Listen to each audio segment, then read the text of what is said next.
오늘 하나님께서 우리에게 주신 말씀은 잠언 6장 1절부터 19절까지의 말씀입니다. 하나님 말씀 받들어 읽도록 하겠습니다. 내 아들아, 만약 내가 내 친구를 위해 담보를 세우거나 만약 남을 위해 보증을 섰다면 너는 내가 한 말로 덫에 걸린 것이요 내가 한 말에 스스로 잡히게 된 것이다. 내 아들아, 내가 내 친구의 손에 잡혔으니 너는 내 이웃에게 가서 겸손히 간청하여라. 잠을 자지도 말고 졸지도 말고 노루가 사냥꾼의 손에서 벗어나듯이 새가 사냥꾼의 손에서 벗어나듯이 너 자신을 구하여라. 너 게으른 뱅이야. 개미에게 가서 그들이 하는 것을 보고 지혜를 얻어라. 개미들은 장군도 감독도 통치자도 없는데 여름에 먹을 것을 저장해 두고 추수 때에 양식에 모은다. 너 게으른 뱅이야, 너는 언제까지 자겠느냐? 언제 잠에서 깨어 일어나겠느냐? 조금만 더 자자, 조금만 더 눈 좀 붙이자, 조금만 더 손을 모으고 자자 하다가 가난이 강도처럼 내게 이르고 빈곤이 무장한 사람처럼 이르게 될 것이다. 못된 사람, 악한 사람은 거짓말만 하고 다니고 그들은 눈짓과 발짓과 손짓으로 서로 신호를 한다. 또 그들은 마음에 심술이 있어 계속 악한 일을 꾀하며 싸움을 부추깁니다. 그러므로 재앙이 한순간에 그들을 덮칠 것이며 그들은 갑자기 파멸에 회복될 수 없을 것이다. 여호와께서 미워하시며 그분이 정말로 싫어하시는 것 예닐곱 가지가 있다. 곧 거만한 눈, 거짓말하는 혀, 죄 없는 피를 흘리는 손, 악한 계략을 꾸미는 마음, 악한 일을 하려는 데 빠른 발, 거짓말을 쏟아붓는 거짓 증인, 형제들 사이에 불화를 싣는 사람이다. 아멘. 오늘 잠언은 하나님의 지혜를 통해 이 땅에서 재정 관리를 어떻게 해야 하는지 또 그리스도인의 이제 삶을 살아갈 때에 그 삶의 자세는 어떠해야 하는지에 대해서 이제 전하고 있습니다. 먼저 1절을 보게 되면 담보와 보증과 담보에 대한 이 보증에 관련된 이야기를 하고 있습니다. 잠언은 이 담보와 보증에 대해서 이야기하기를 스스로 덫에 걸렸다라고 이야기를 합니다. 이미 우리가 세상의 여러 뉴스 기사를 통해 보증에 대해 접하기로 이 내용들과 같이 성경도 이와 같이 이 보증은 어떠한 담보는 절대적으로 하지 말아야 할 것처럼 알리는 것처럼 보인다는 것입니다. 하지 말아야 할 것에 대해 잠언은 발견하고 또 그 지혜를 우리에게 전달하구나라고 생각할 수가 있다라는 것이죠. 그런데 1절에서 이제 이야기하는 것은, 말하고자 하는 것은 단순히 담보와 보증을 해야 되고 또 말아야 되는 것을 이야기를 하는 것이 아닙니다. 3절을 우리 함께 보도록 하겠습니다. 내 아들아, 내가 내 친구의 손에 잡혔으니 너는 내 이웃에게 가서 겸손히 간청하여라. 3절에서 말하고 있습니다. 친구의 손에 잡혔으니 이웃에게 가서 겸손히 간청하라고 합니다. 이 뜻은 1절에서 말하는 담보와 보증을 섰을 때에 겸손해야 함을 말하는 것이 아니라 이웃에 대한 겸손을 구하라는 것입니다. 다시 말해서 보증을 잡힌 것 같이 겸손하라는 것입니다. 이웃에게 베푸는 것을 겸손하게 행하라는 것이죠. 담보와 보증을 잡혔을 때 우리의 반응은 어떻습니까? 생각을 한번 해보면 겸손해집니다. 재인과도 같은 반응을 하죠. 왜냐하면 그 돈에 대한 우리가 지극히 겸손해지는 반응들을 한다라는 것입니다. 돈에 대해 겸손해지는 것, 물질에 대해 겸손해지는 것은 담보나 보증뿐만이 아닙니다. 최근에 이제 주차 문자를 보내놓고 아내랑 함께 식사를 하러 다녀왔었습니다. 근데 문자가 날아오기를 이제 주차 위반을 해서 벌금이 날아왔다라고 합니다. 500디르함이나 나왔길래 이게 대체 무슨 일인가 해서 헐레벌떡 나와서 확인했더니 밥을 먹다가 급하게 나와서 확인했더니 주차 단속한 직원조차도 안 보이는 것이죠. 보통은 이제 주차 위반을 하면 100, 이 정도의 금액이 나오는데 500디람이 나왔으니 차가 견인이 됐나 해서 굉장히 놀랐던 기억이 있습니다. 그래서 어쨌든 이 무턱대고 금 페이를 하는 것보다 벌금에 대해서 내는 것보다 좀 알아보고자 하는 마음이 들어서 이것저것 문의했는데 다들 좀 엉뚱한 방향을 가르쳐줘서 한참 그 관공서를 찾는데 어려움을 겪었습니다. 그러다가 이제 한 사람을 통해서 이제 도움을 받게 되어 이제 가게 되는데 그곳은 이제 구글 지도에 이제 영어로 표시가 되지도 않았던 그러니까 아랍어로만 이름으로 이제 되어 있던 이런 관공서였습니다. 어쨌든 우여곡절 끝에 도착해 보니 벌금의 원인이 이제 짐차만 주차할 수 있는 곳이었다라는 것이죠. 뒤에를 보니까 이제 또 이제 사진을 저에게 보여주면서 뒤에 이렇게 표지판을 세워주는 거 보면서 이제 그것을 보고 아, 제가 잘못했다라는 것을 이제 생각했다는 것입니다. 그렇게 이제 생각하기를 이제는 속도 위반을 넘어서 이제 주차 위반도 큰 것을 하나 했구나 하면서 이제 절로 이제 겸손해지는 하루였던 것 같습니다. 이와 같이 이 물질에 대해서는 사람이 굉장히 겸손해지는 것을 보게 됩니다. 오늘 말씀을 더욱 이제 깊게 묵상하게 되는 것은 하나님께서 우리에게 이 물질을, 이 재정을 주신 이유가 우리는 무엇이라 생각해야 합니까? 여러분, 하나님께서 우리에게 재정을 주신 이유는 재정을 관리하라고 주신 것입니다. 다시 말해, 물질이 나에게 첫 번째 우선순위로 되라고 주신 것이 아니라 재정을 통해 하나님의 사랑을 실천하라고 주신 것이죠. 즉, 재정을 주신 이유는 하나님의 사랑을 이웃에 섬기는 곳에 사용하라고 주신 것이라는 것입니다. 이 물질을 통해 내가 잘 살고 잘 먹고가 아니라 이 물질을 주신 하나님의 사랑을 이웃에게 베풀라라는 의미로 주셨다라는 것입니다. 우리가 매달 11조를 드리는 이유가 무엇입니까? 이 재정이 하나님께로부터 왔음을 고백함과 동시에 하나님 앞에 이것을 주님 것이기에 주님께 감사를 드린다라는 주님께 가장 먼저 감사를 드린다는 의미에 드리는 예물이지 않습니까? 3절은 보증 잡힌 자와 같이 겸손히 간청하라고 합니다. 이는 물질에 대한 구함을 어디서 오는지에 대해서 물어보고 있는 것이죠. 하나님으로부터임을 우리가 안다면 우리는 물질에 대해서 겸손해지는 것이 아니라 먼저 하나님 앞에 겸손해야 한다라는 것을 또 3절에서 이렇게 이야기를 한 것입니다. 가난한 자를 섬기고 이웃을 사랑하며 함께 식탁에서 함께 먹으며 교제하라는 자리 가운데서 하나님께서 주신 것이라는 것이죠. 그저 내 배만 불리기 위해 하나님께서 나에게 재정을 주신 것이 아니라는 것입니다.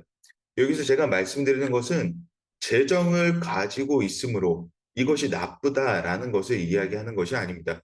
좋은 집을 살 수도 있죠.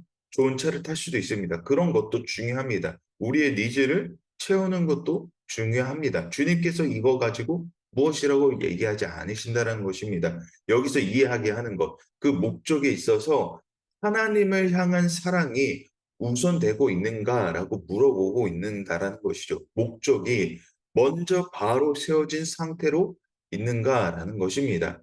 여러분 세상에 허락하신 물질을 누리시기 바랍니다. 누려도 됩니다. 그러나 잘 누려야 합니다. 세상을 허락하신 분께 즉 하나님께 우리의 먼저 시선이 간 뒤에 사용해야 된다는 것입니다. 즉 하나님께서 우리에게 하나님께서 먼저 우선순위가 되신 다음에 해야 된다라는 것이죠. 11조도 마찬가지입니다. 월급이 들어온 다음에 이 월급을 내가 먼저 주님한테 제외해놓고 먼저 11조를 준비해놓고 사용하는 것이 이것이 하나님께서 우리에게 주신 이유다라는 것을 말하고 있는 것이죠. 이러한 삶의 태도에 대해서 이야기를 하고 있다라는 것입니다. 계속해서 4절부터는 다른 삶의 태도에 대해서 이제 이야기를 하고 있는 것은 이제 4절과 6절 우리 함께 읽도록 하겠습니다. 잠을 자지도 말고 졸지도 말고 누루가 사냥꾼의 손에서 벗어나듯이 새가 사냥꾼의 손에서 벗어나듯이 너 자신을 구해라. 너 게으름뱅이에 개미에게 가서 그들이 하는 것을 보고 지혜를 얻어라. 아멘. 4절에서 6절까지는 게으른 삶의 태도에서 지적하는 듯이 보입니다. 잠시도 쉴 시간이 없으니 성실하게 삶을 살아가라고 하는 것처럼 보인다라는 것이죠. 단순히 4절부터 6절까지는 일상에 대한 게으름에 관하여 우리의 삶을 지적하는 것이 아닙니다. 하나님을 가까이 하고자 하는 삶이 우리에게 있는가? 하나님에 대한 열심이 우리 안에 있는가라고 물어보고 있는 것입니다. 현실을 열심히 살 만큼 우리는 하나님 앞에 얼마나 열심히 있습니까? 오늘의 현실을, 세상을 주신 분이 하나님이심을 우리는 알고 있는 것입니까? 여러분, 어떠하십니까? 열심히 사는 우리의 모습 속에 게으름이 있습니까? 사실 어머니나 아버님 또 학생에 이르기까지 우리는 참 열심히 이 땅을 살아갑니다. 어머님은 아침 일찍부터 아이들 등원을 준비합니다. 아버님은 아침 일찍부터 회사를 향해 발걸음이 분주합니다. 학생들 또한 아침에 일찍 일어나 학교를 가기 위해 열심히 살아갑니다. 이와 같이 사실 현대 사회는 열심히 살아갑니다. 게으르지 않습니다. 마치 도태되지 않으려고 발버둥 치는 것 같습니다. 그러나 이와 같은 이면에 그러면 그리스도인들은 하나님을 향한 열심이 있는가? 현실에 대한 열심은 있는 반면 하나님을 향한 소망이 우리 안에 있는가라고 질문하고 있는 것이죠. 우리는 어떠한 목적으로 이 땅을 살아가고 있습니까? 장차 오실 예수 그리스도를 기다리며 예수님의 제자답게 살아보자 하는 그 열심이 오늘 우리 안에 있는지, 그러한 목적으로 우리가 살아가고 있는지 합니다. 세상 것에 대한 열심이 없어야 하는 것을 말하는 것이 아닙니다. 우리의 우선순위 속에, 우리의 현실 가운데, 우리의 모습 가운데, 우리가 삶을 살아가고자 하는 열심 가운데 우리의 가장 첫 번째 우선순위는 무엇이 있는지 확인해 봐야 된다라는 것이죠.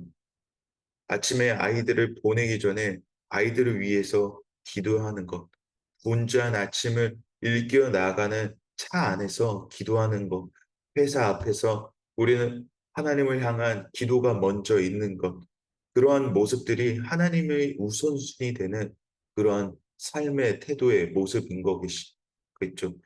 하나님, 오늘도 주님 말씀대로 살아가기 원합니다. 주님, 오늘도 나와 함께 하심을 믿습니다. 와 같은 고백이 오늘 우리의 삶 가운데 있게 되기를 소망합니다. 우리가 이 땅을 살아갈 목적과 그 이유의 확신을 우리가 계속해서 주님 앞에 선포함과 고백함을 통해서 이것을 일깨워 나아가야 되는 것이 아니겠습니까? 세상의 열심에는요, 고갈만이 있습니다. 지침만이 있습니다. 그런데 우리가 하나님의 은혜로 하루를 선포하고 나아간다면 그 자리에서 일하시는 하나님을 경험함으로 말미암아 누리는 넘치는 은혜의 공급함이 있지 않을까 합니다. 오늘 삶의 시작에 있어 이와 같은 선포가 여러분에게 먼저 있게 되기를 소망합니다. 마지막으로 11절 함께 보도록 하겠습니다. 11절 가난이 강도처럼 내게 이르고 빈곤이 무정한 사람처럼 이르게 될 것이다. 가난이 강도처럼 내게 이르고 빈곤이 무정한 사람처럼 올 것이다 말합니다.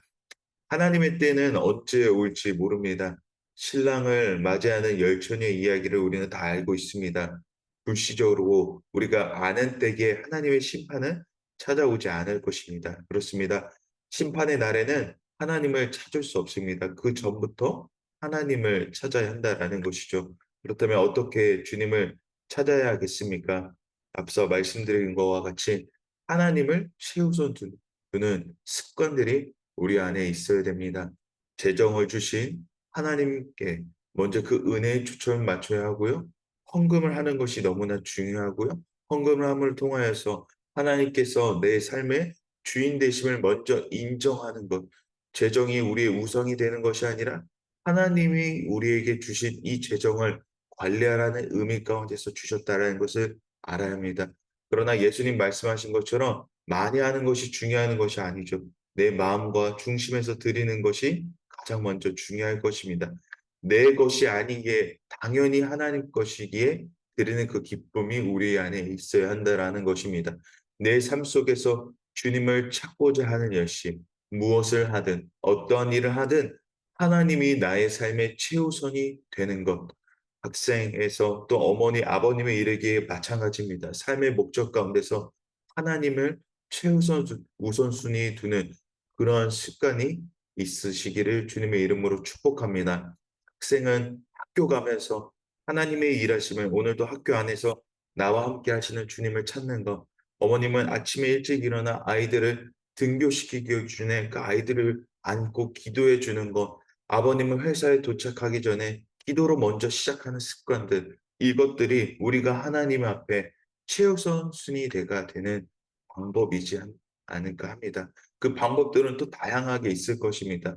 그렇게 우리 안에서 주님과 동행하고자 하는, 주님이 우리의 삶의 첫 번째이심을 알아감을 통해 그 알아감이 우리 안에 기쁨이 되어지고, 또 그 알아가는 기쁨을 통해 하나님께서 주시는 그 마음의 담대함을 넉넉히 누리며 나아가는 그 은혜가 우리 안에 있게 되기를 주님의 이름으로 축복합니다.